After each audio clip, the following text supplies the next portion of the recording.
أعوذ بالله من الشيطان الرجيم. بسم الله الرحمن الرحيم.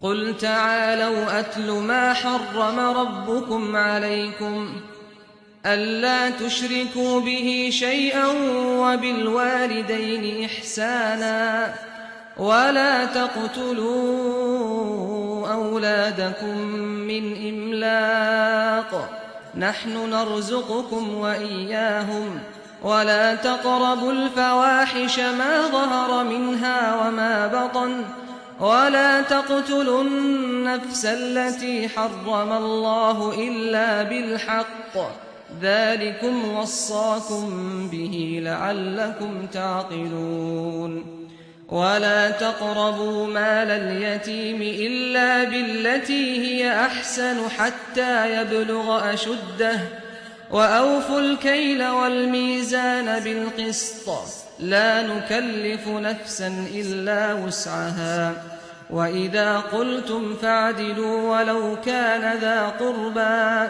وبعهد الله أوفوا ذلكم وصاكم به لعلكم تذكرون وأن هذا صراطي مستقيما فاتبعوه ولا تتبعوا السبل فتفرق بكم عن سبيله ذلكم وصاكم به لعلكم تتقون ان سے کہو کہ آؤ میں تمہیں سناؤں کہ تمہارے پروردگار نے تم پر کیا حرام ٹھہرایا ہے، یہ کہ کسی چیز کو اس کا شریک نہ ٹھہراؤ اور والدین کے ساتھ حسن سلوک کرو، ان کے ساتھ کبھی کوئی برا رویہ اختیار نہ کرو اور اپنی اولاد کو مفلسی کے اندیشے سے قتل نہ کرو۔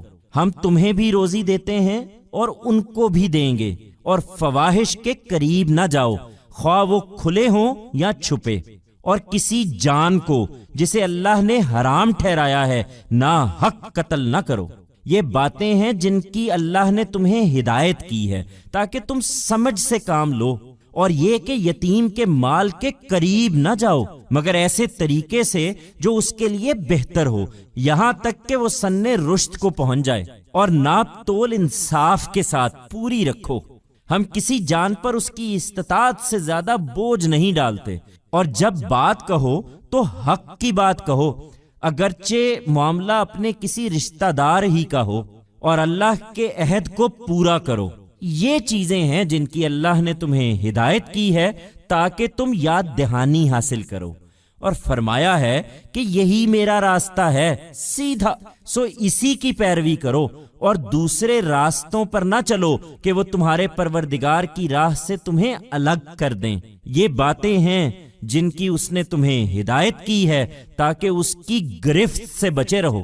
Tell them, come, I shall tell you what your Lord has forbidden to you. Do not associate anything with him, treat your parents with kindness, never be unkind to them, and kill not your children for fear of poverty. We provide you also and shall provide them too. And do not even go near vulgarities whether they are open or hidden.